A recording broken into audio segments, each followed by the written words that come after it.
Welcome, Transformation Network listeners. My name is Ellen Stewart, and I am the Pushy broad from the Bronx. Welcome to my show, Recovery Recharged, with my illustrious co-host in entering our fourth year together, Dr. Pat. Wow. How you doing, Doc? Wow. I love it. What is that expression, like time flies when you're having fun? Did you ever hear that? Oh my Um, God, yeah. I think that's the epitome of it. It's fascinating. But the other thing, Ellen, and today's show especially is about this. It's not just about having fun. It's about showing where your heart is and then following your heart leader path. And that's what your show is about. That's what you're doing. That's what Felisha is about. That's what everybody's about. Benny and I now have a 20th anniversary here coming up. And so for the show, just to be clear. Um, but when you're in that groove, you just wake up every day joyful about the way you're able to create a better world and help people. Don't you, Ellen? Don't you feel that way? There is no question. And what I especially like about this show today is, we're the OGs in this industry. Okay. We're in recovery. We're OGs in this recovery. What do we have? About 100 years between us, clean and sober, Pat? I mean, really. But at this point in time, especially today, I am able to discover some of the new blood in recovery, so to speak. And even though this woman has, I believe, about a decade in recovery, she is still a little bit younger than we are and is doing some fabulous things. What? What? Yeah, no, I mean, nobody's younger than us, but let me just tell you about what I'm bringing to the show today, and we can get right into it. Okay. We do lots of different things in recovery. We talk about many different ways to stay clean and sober. We talk about various addictions. We also talk about different modalities in recovery. And we also know that in this world, the most popular way to get clean and sober is in the rooms and 12-step recovery. But that doesn't mean we don't bring into it so many different ways to get clean and sober. We are big fans of trying everything you Yeah. possibly can. Whatever works for you is what works for us, for Yeah. you. Yeah. And today we're going to talk about one of those methods with a woman who is a nurse, a recovery coach, an Mhm. author, and also a podcaster. She has a podcast called Ouch, That Hurt. And I really want to, I know you're going to love that, Doc. And we're going to talk about that too. But most importantly, she's a person in recovery for substance use, trauma, and codependency. And you and I have been there. She continues to live a sober life through the lens of harm reduction. And we're going to talk a little bit about this today. And she has also seen rock bottom, and she is looking to help people like herself connect with the sole purpose of redefining pain through recovery storytelling. So I want to welcome to Transformation Network, Felisha Hunter. Good morning, Felisha. How are you? Good morning. Thank you for having me. I'm so excited to be here. Yeah. I'm so glad to see you this morning. You wear so many different hats, and I want to begin because everybody wants to begin like they do in the rooms with a little bit about your story and the circumstances that maybe led you in the beginning to active addiction. So would you fill us in, give us a background? Absolutely. So I was a prison nurse for 5 or 6 years. Um, I would say that my first drug of choice was adrenaline. I liked that feeling of invincibility and being untouchable. And eventually, that invincibility wore off, and I was injured by an inmate in prison. After that, um, and it just shows where my mindset was because I was injured at like 7 o'clock in the morning, and I came back for my noon meds to finish my shift because I was so detached from myself. I didn't know when I needed to be tapped out because I still Yeah. believed that I was invincible. So I lasted a few more weeks in the prison system, but I was very angry, very hostile. I started to drink after work, drink and drive for the adrenaline. I was showing up late. I stopped talking to my family. Um, and then I packed up my life, quit my job, and I moved 6 hours away. And my intent in doing so, to be very honest, I wanted to get as far away from anybody that loved me. I wanted to finish writing my book, and I wanted to end my life. That was it. That was the only future that I could see for myself. And so I spent the next 4 months writing my first book, Exit Wounds, in a bar, very drunk, finished it. And by the grace of something, I found drugs. And I say that because I loved drugs more than the idea of death. And that saved my life. That's a very interesting concept. What do you think about this, Dr. Pat? I love the way you shared that story. I mean, I tried not to go like this, like a bobblehead, like throughout this, because that never looks good on a TV broadcast. But I have to tell you that the way you describe this really is a blueprint for the beginning of the end, and then the end to the beginning. But what you just shared, and no one, I don't think anyone that I can recall since you've been doing this, Ellen, has ever talked about the adrenaline part.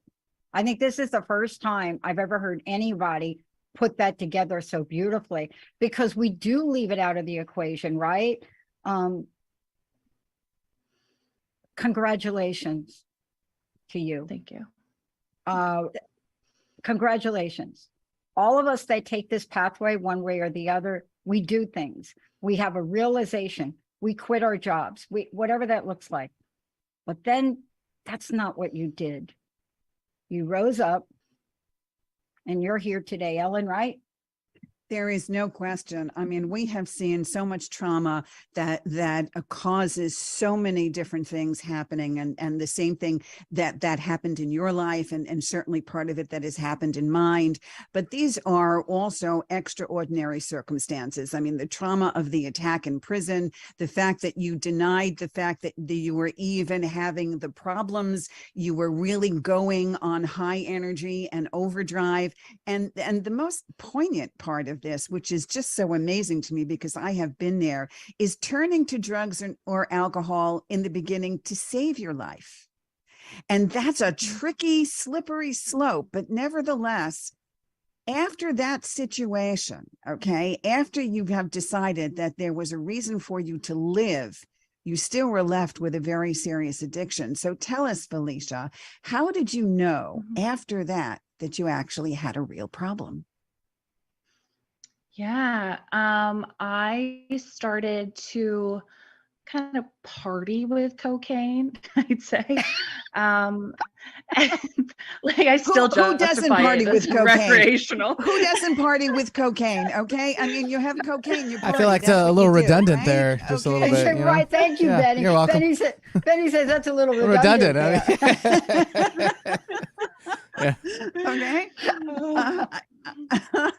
Oh, don't we have to take a minute to laugh, everybody? Yeah, thank you, Benny. Oh my thank goodness. You. Oh my goodness. How do you not party with cocaine? I'm not sure. Oh my God. I mean, look at what we're talking about. I mean, you ever go into work and you just got yourself fit and you walk in and your boss looks at you and says, "Hey, you must, how was your jelly donut?" And you're looking at your boss like, what jelly donut? Right. And your boss is like, your jelly donut. And you're like, oh, that jelly. Oh, it was delicious. Right. Because you're trying to get the white stuff off your face. Oh, sorry. All right. So back. Okay. We digress. Okay. Felisha, let's go back to, you had a serious problem here. Okay. How did you know about it? And what did you begin to do about it? Okay. Yeah. So I graduated from cocaine to crack, as a lot of people do. And what started to happen it took about a year until I realized that I had a real problem. I thought I was hiding it from everyone, as everybody says, right? Um, but it wasn't until I got a text message from my grandmother near Christmas that said, "Does anybody know if Felicia's alive?" And it was that moment that I realized my behavior was affecting other people She and that I accidentally really sent it did to have a you. She accidentally sent a yes, text yes, message to you. I Yeah. see. That's a God shot. yes, Yes, it's a God wink for exactly, sure. There's no question. Okay, so you exactly. definitely were alive, and it was certainly more than alcohol. So you were doing a variety of things, and it Mhm. still took you a year to ask for help for the normal reasons. Why? Why did it take you so long? I I didn't want it. I wanted to see if I could maintain life and numb. Could I do both? And for a while, I could, right? I was still working as a nurse when I moved away, but I had an active addiction. But inside, I was dying. And it took me a year to realize that I couldn't have both. I couldn't be happy and have this addiction that was taking everything from me and my money and everything that made me me. Oh boy, yeah.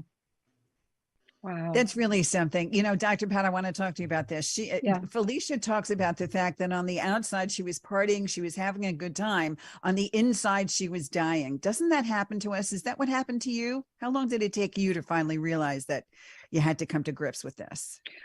It took me okay, so let's just talk about what happens in the first year of sobriety or addiction recovery. Two things for me. And this is where the program I think fails, and we can do that in another show. When you are in a drug addiction, so let's just be really clear, and you have a drug addiction and it starts at age 9 years old, and you decide to put that addiction down at age 22 and you never do it again, we don't recognize that. What we say is, but you drank. Now, let me just be very clear. Drugs are drugs. Alcohol is alcohol. And it's not a one size fits all. But I want to tell you what you're describing is not only right, I'm going to use the phrase dead on, because that's what happens to you.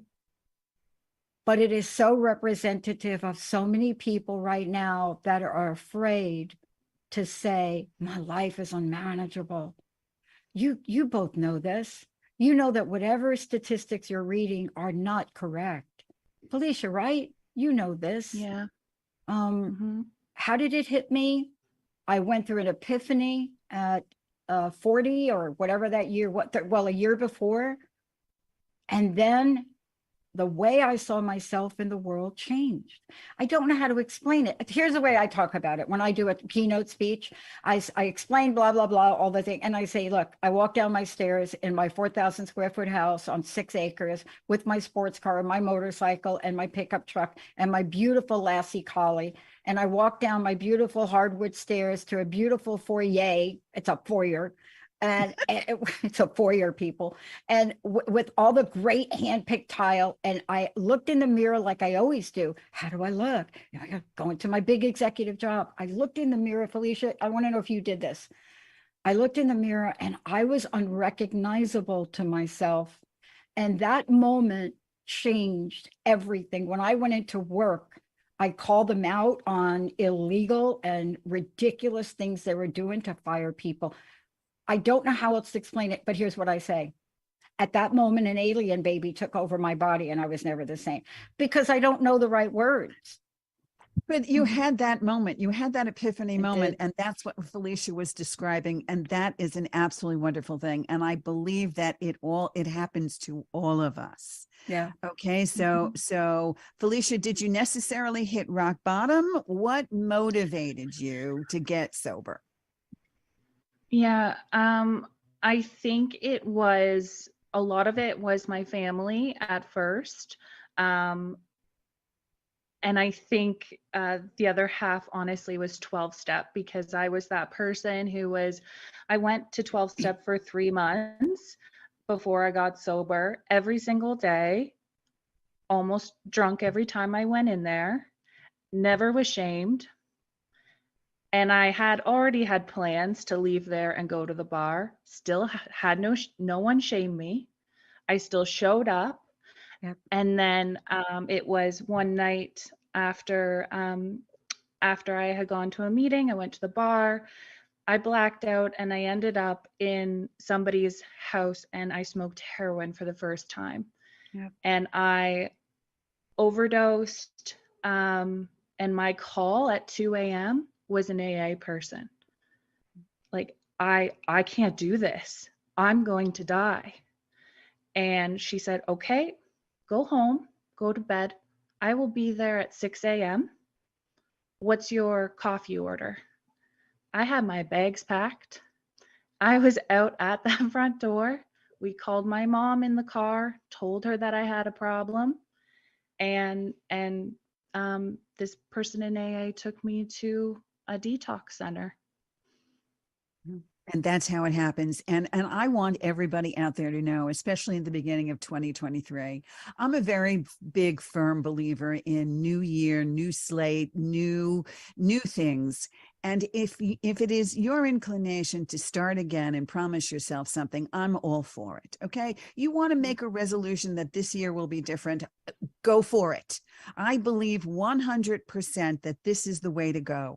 And the things that you have to learn are that if you walk into a room to try to get help, you don't have to be embarrassed, because like Felisha said quite a few times just now, nobody shamed her. Nobody cared whether or not she was clean and sober, but she was trying to get help.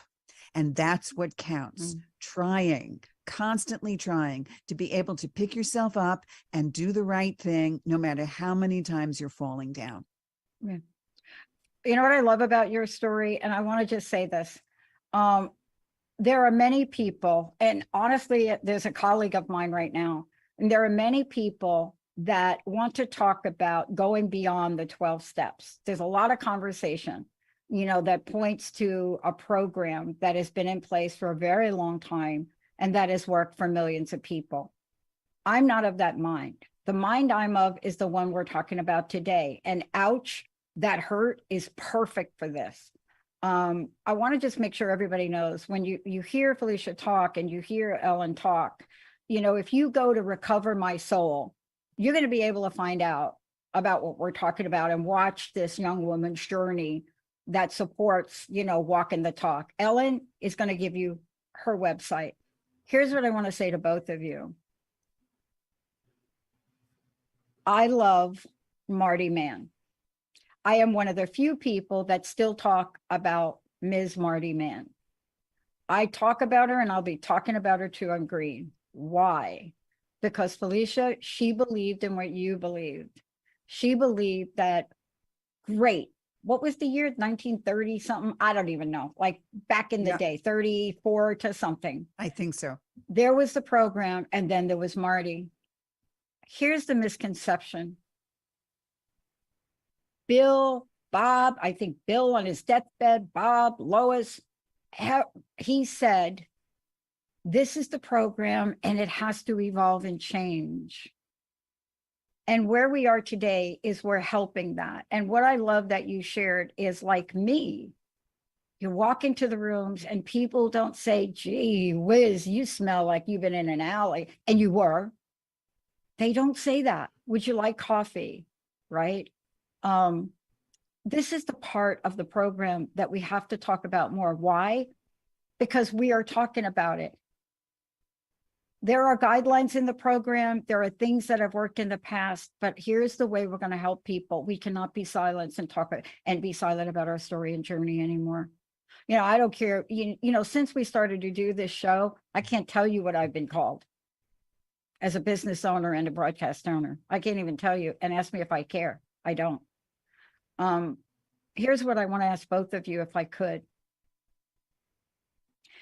How has your recovery journey helped change you to make you more powerful in the way you help others? Felisha, what do you think? Oh, that was a great way Yeah. to deflect that question, Ellen. Oh, I'm going to talk, but I'm going to take us into break. Since when am I not talking? Okay, Felisha, let's hear it.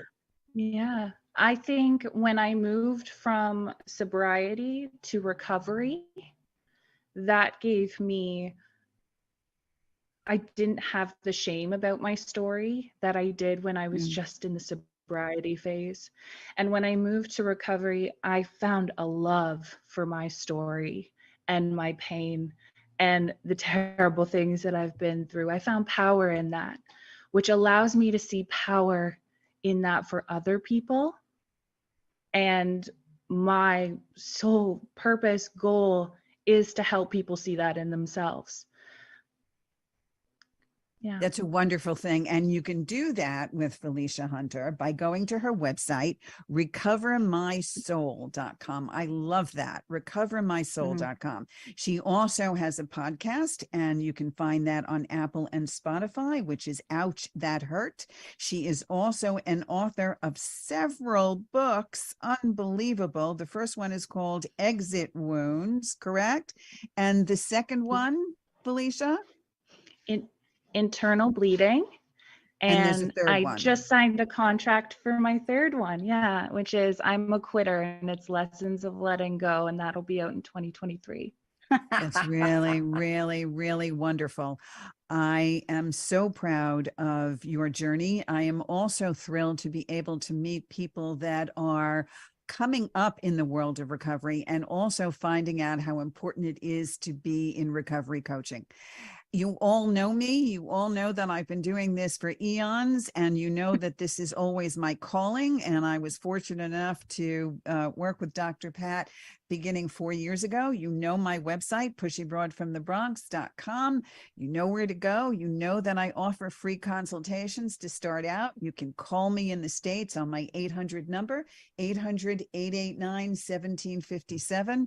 And I am always here for you, and will continue, as we do in the beginning of our 4th year together, to bring lots of great recovery coaching programs to Transformation Network. So let's move on here. I want to talk just a few minutes before we go to break. Why don't you tell us, Felisha, what are there some way, what's the best way you maintain your sobriety today? Let's just talk just a few minutes about that. Yeah. And then we can continue. I Well, think your recovery, right? You're talking recovery, right? You know, we're talking about what happens when you move past the novel idea. Well, the novelty wears off, right? Remember that when you told everybody in the world you were in AA, right? That first 3 months.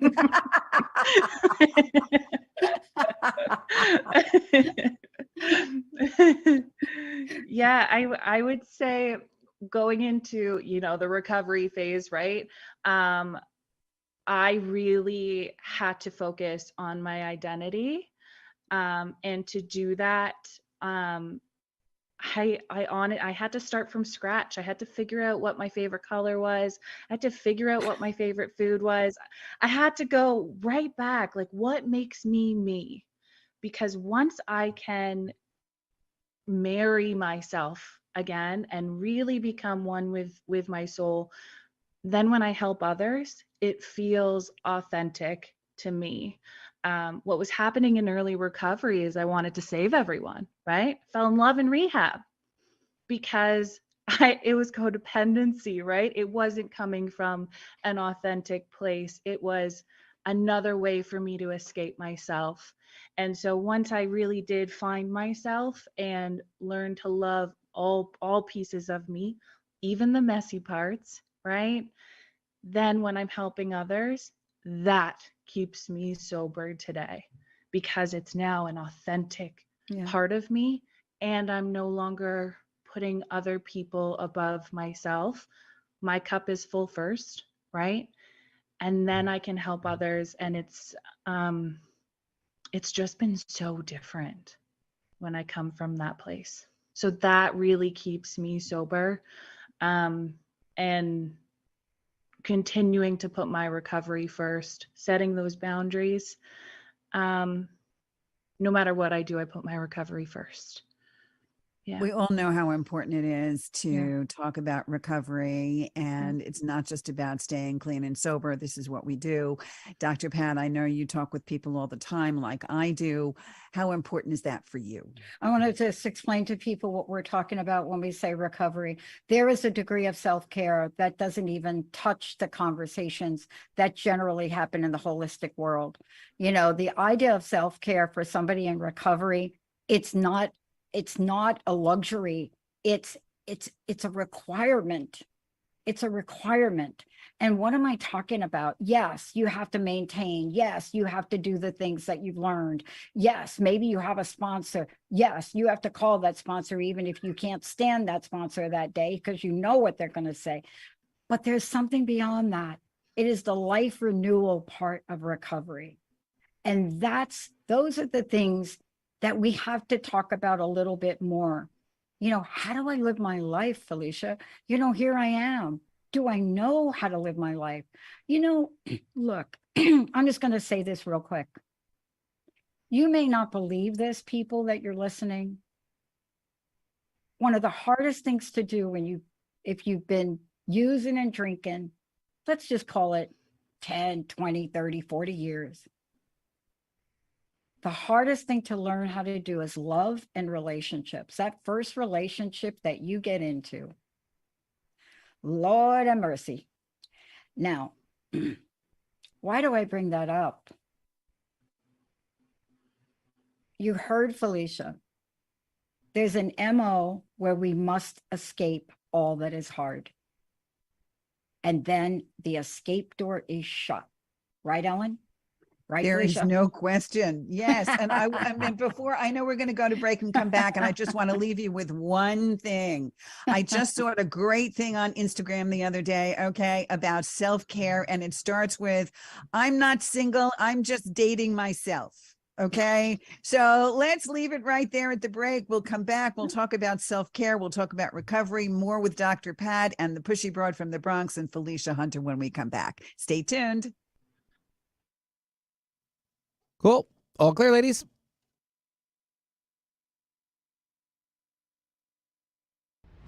You can't just fix yourself on the outside and expect the inside to follow. Whether you're 5 or 85, healthy living can begin whenever you decide you want a better life. Tune into Keeping Up with Barbara Scheidegger every month on TransformationTalkRadio.com to learn about implementing a daily routine and finding a balance to improve your life. Learn to live agelessly. Go to BarbaraScheidegger.com. That's Barbara, SCHEIDEGGER.com. Are you looking for a way to break old habits that are holding you back from reaching your true potential and living the life you deserve? Well, look no further than Dr. Loretta Billups. She is a clinician and a relationship and mental health coach that will assist you with reaching your purpose. She will hold you accountable so that your desires are now a reality. Connect with Dr. B at cultivatingyourlife.com and find your path today. That's cultivatingyourlife.com. Hi, everyone. I'm Dr. Pat. I'm the host of the Dr. Pat Show, and I am the creator of the Transformation Network, doing what we do in the world of positive radio, informed, educated, positive media. Independent radio hosts and independent networks have been the face of positive messaging over the past decade. So all of us here have decided we're going to put together an independent network that is going to enable people to bring their positive message of hope, inspiration, and conscious action to the forefront. Help us create a future of amazing, uplifting stories that can be told so we can tell our children and they can tell their children of what hope and conscious action is all about. I want to thank you all for tuning us in, turning us on TransformationTalkRadio.com. It is time to get inspired to take action in your life. Tune in to Emotional Elevation with me, Susan Dene.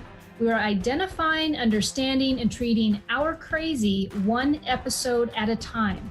We all have crazy in our lives. The thing that sets us apart is how we deal with it. and I've got you covered. Enjoy your journey. You are worth it. Visit susandene.com. That's DENEE.com. What if you could enter a sacred vortex of love and beauty, infused with the power of the earth and ascended masters? Join myself, Dr. Georgia Herrera, and Dr. Sharon Martin in the Sacred Magic Show. Bring in the mystical and sacred for healing, airing every third Wednesday at 11 a.m. Pacific on transformationtalkradio.com. You too can have your health and life challenges melt away. Join now and feel your heart open up to the answers to your most important questions. All right, here we go.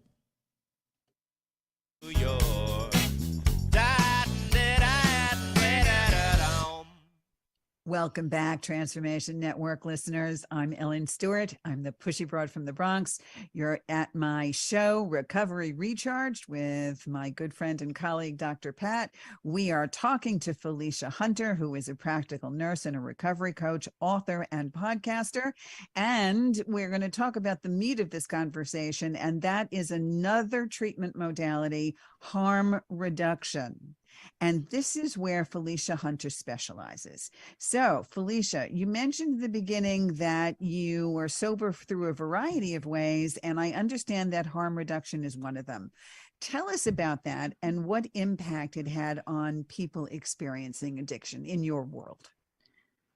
Yeah. So when I got sober, I started to work as an addiction counselor a few years later.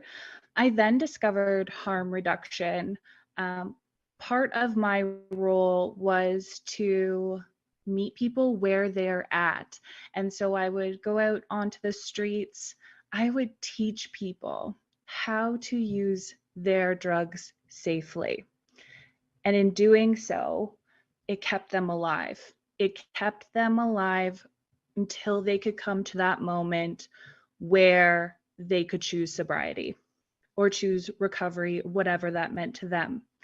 A lot of my work was surrounded around naloxone training, overdose prevention.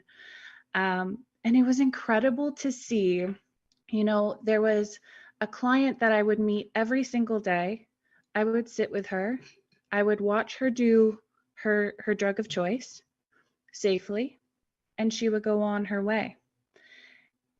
3 months later, we're sitting there and she goes, "Do you think I could get sober? Do you think it's possible for me?"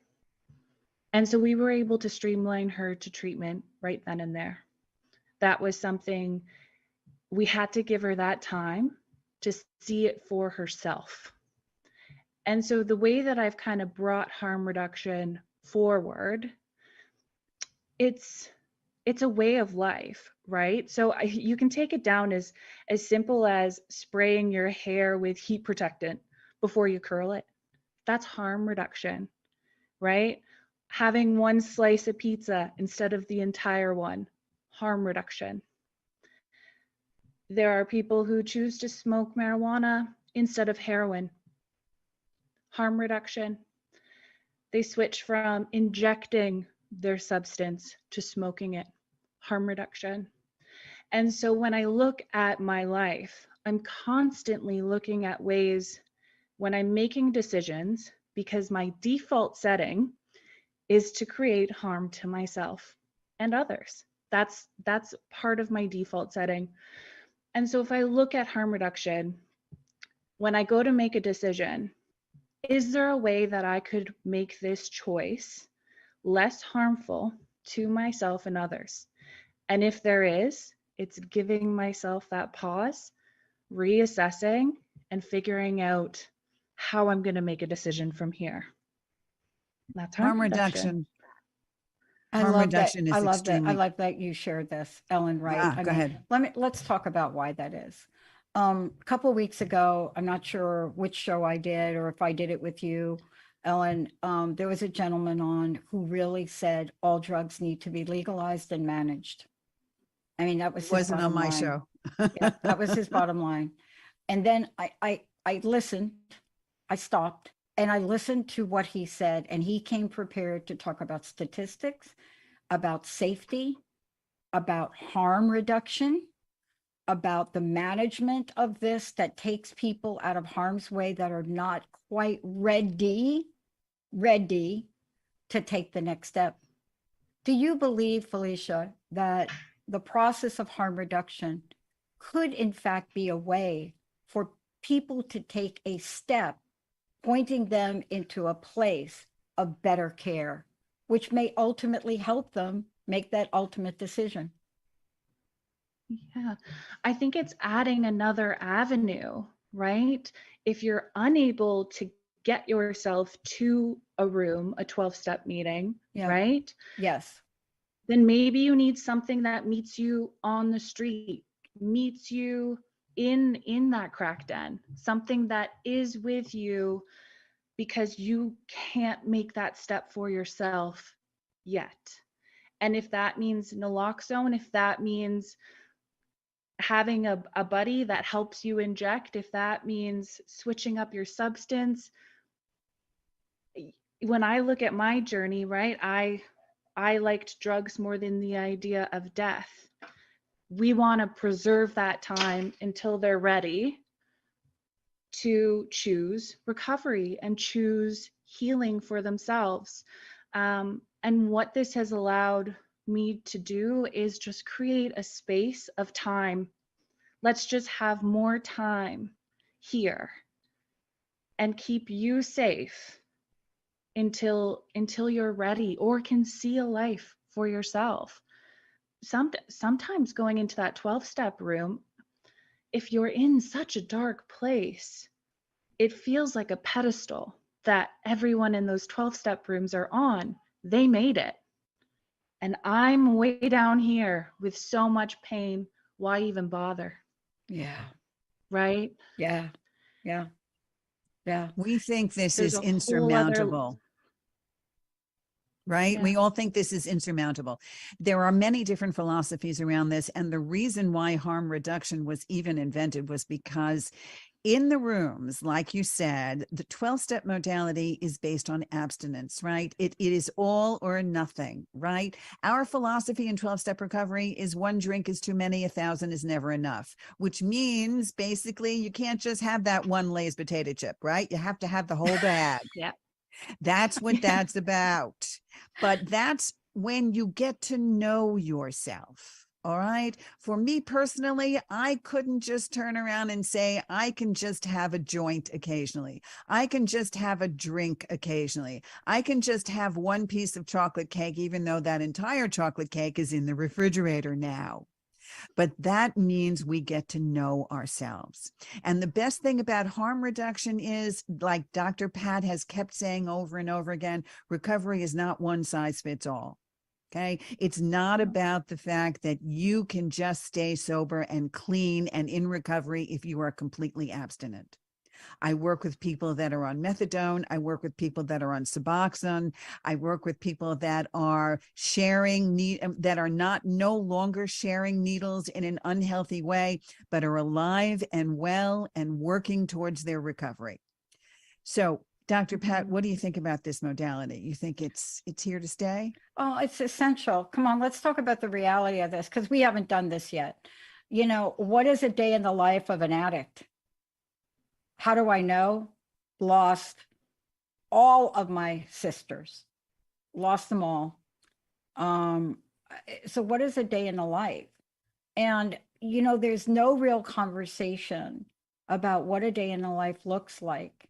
And, you know, we see a little bit, don't you think we see a little bit in some of the television and Hollywood, portrayal? But even in those, they don't quite show you the really rock bottom day-to-day situation of an addict, especially heroin. You know, they don't show you the day-to-day. Heroin, one of the cheapest drugs on the market, one of the most difficult to break, in my opinion. That right next, crack is next. But, you know, the reason you get away with being being on heroin is because you can show up pretty normal. I mean, you know, look at the actors that commit suicide that do great acting roles. And then you died of an overdose. It's insidious. But here's the thing we're not talking about. Why do we need harm reduction? Because when you are in need of that fix, whatever it is, you will do whatever it takes to get it. Dirty needles, it doesn't matter. And I just love it when people say, just don't do it. Just say no. Just stop. Just, why would you do that to yourself? That's what we're here to do, is to educate, aren't we? Because if it was that easy, people, we wouldn't be talking about it. Exactly. Exactly. All right. So let's get to some happy endings here, especially as we. Well, that is a happy ending. The yes, fact that there is no that's question. that is, to me, like, that's a happy moment. Choosing life, choosing life. There's no question. Yeah. So, Felisha, first of all, we want you to talk about your podcast. Tell us a little bit about Ouch, That Hurt. What is that all about? Yes. So, Ouch, That Hurt. I got the name from naming our pain. Let's talk about it. Let's get it out on the table. Let's say that hurt. This thing hurt me. What I've been through caused me pain, still causes me pain. Let's talk about it. And in that, there has been so much healing. So I have lots of solo episodes, but I also have on guests with different modalities of recovery who name their pain. They share it, but they also match it with their recovery in whatever that means to them. And I have had, selfishly, so much healing in this process of the podcast, but I have watched other people enter their own self-discovery journeys. I have been able to take on my own caseload of coaching people through their own recoveries. And it's basically just a safe space where we can talk about what we've been through without any shame, and without any judgment on how we recovered from it too. It's not a one size fits all, right? Like you said. And where can they find your podcast? Yes, it's on Apple and Spotify, Google, and Amazon Music now as well. Yeah, but all the links are on your website, right? Yes, on recovermysoul.com, and I have everything linked there as well. Amazing website, by the way. I love the color palette. I love the message, and I love how, right on it is to really address what you've talked about today. I mean, it's one of those things that when you go to a site like that, and thank you for sharing who you are. That is one of the hardest things we don't talk about, is what is it like to share your story publicly, right, ladies? I mean, that is what we're talking about.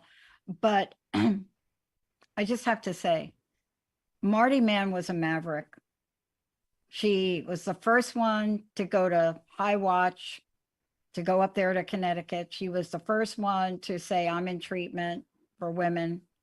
And then she was the first one to do something that we're doing today.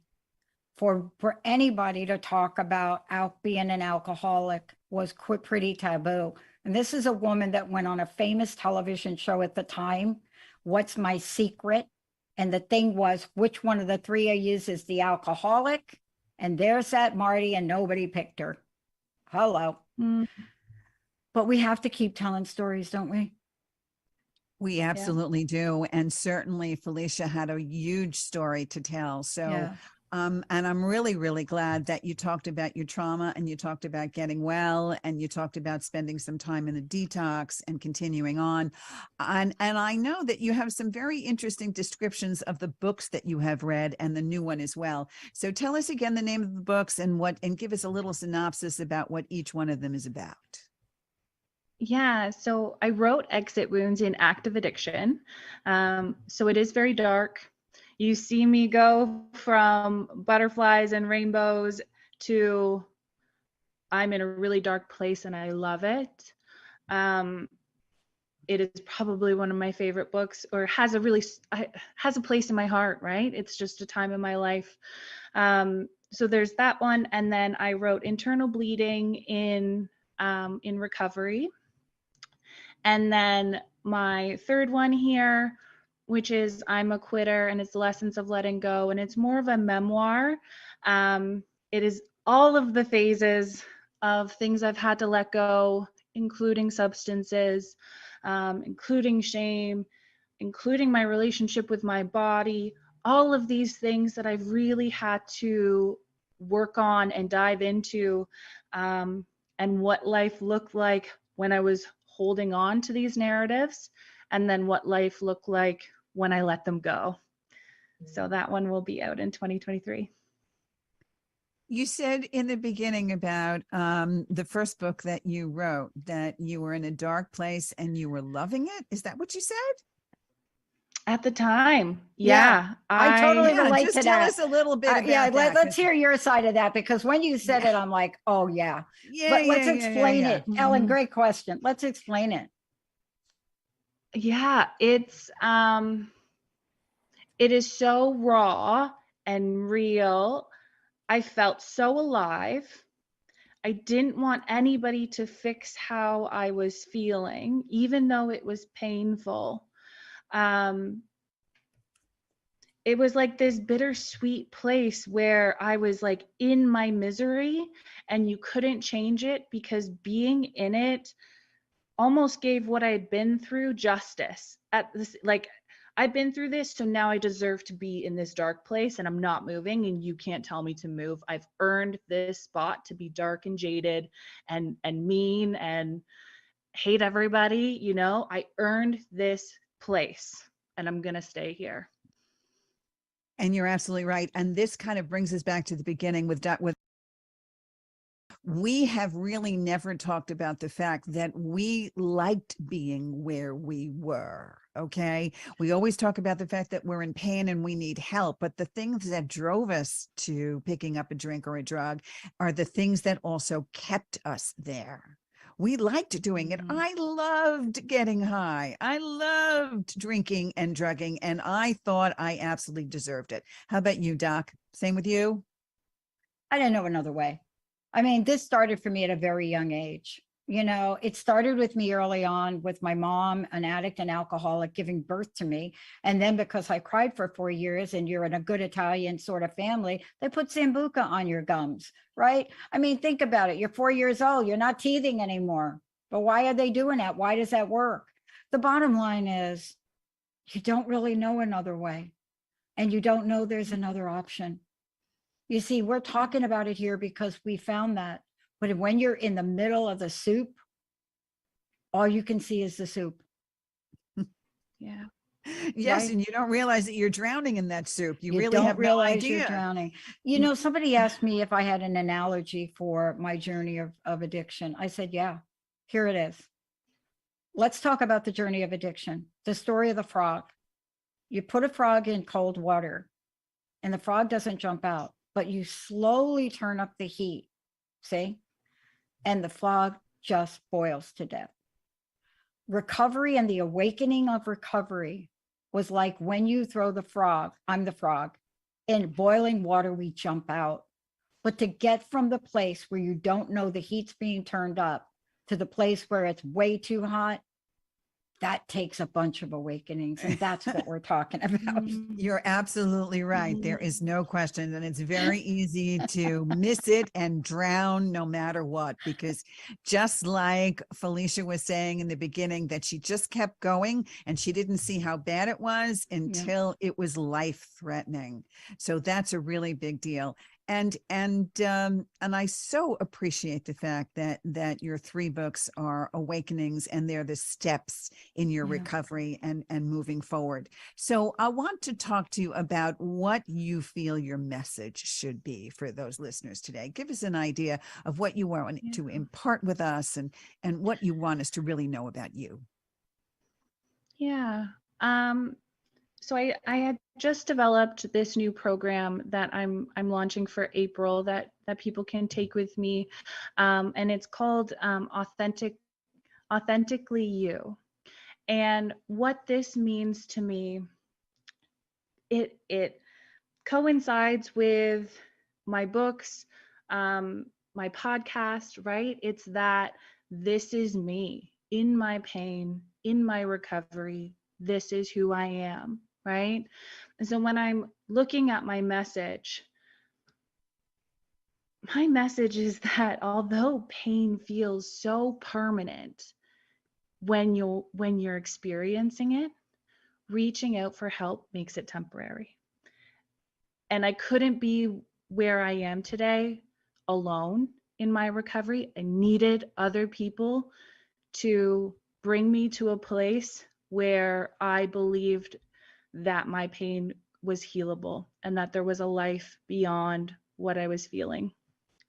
I think it's so important to surround yourself with people who support your recovery and support you authentically, who you are at the core, without drugs, without codependency, without accolades or diplomas or any of those things.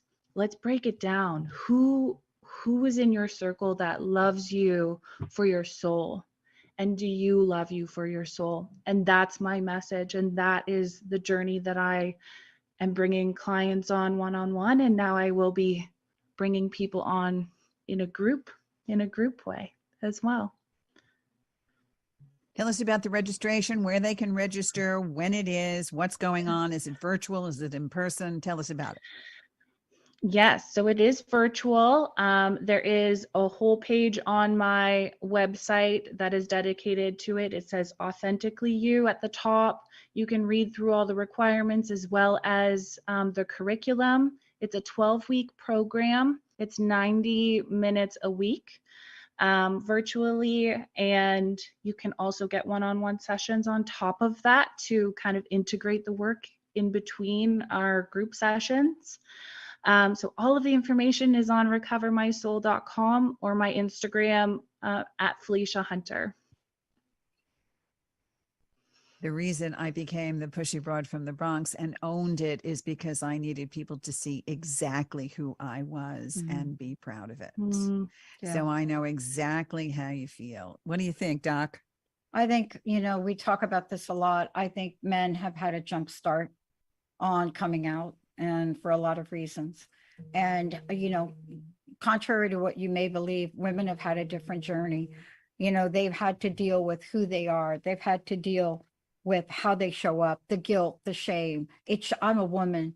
We're not alcoholics. Believe me, there are scripts on that. And now what I'm seeing is a wave of us as women coming out, women of all cultures. And that's part of what I want to honor in you, Felisha, and you and Ellen. If you think that for us, we didn't have to do soul searching to show up and to do a show like this, we did. But the soul searching we did was not just about our soul. It was about all of the souls out there that want to hear something that may get them pointed in the right direction. Right, ladies? Yes, and not to be afraid to be out there and to say, I am this person, I am in recovery, and I am proud to be in recovery. Yeah. And I am so thrilled to have Felisha here today. Felisha, we've got about 1 minute for you. Just do us a favor and leave us with a lasting message, please, and give us your website again and your 3 books. Yes. If anybody is struggling out there, my very first thing would be reach out to somebody who has been where you are in some way.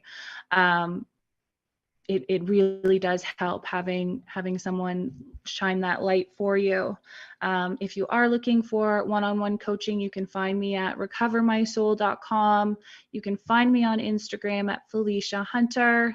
And then my podcast is Ouch That Hurt, and it's on Spotify, Apple, Google, and Apple Music or Amazon Music, I guess. Amazon Music. Terrific. Thank you so much. And make sure you go to pushybroadfromthebronx.com, 800-889-1757.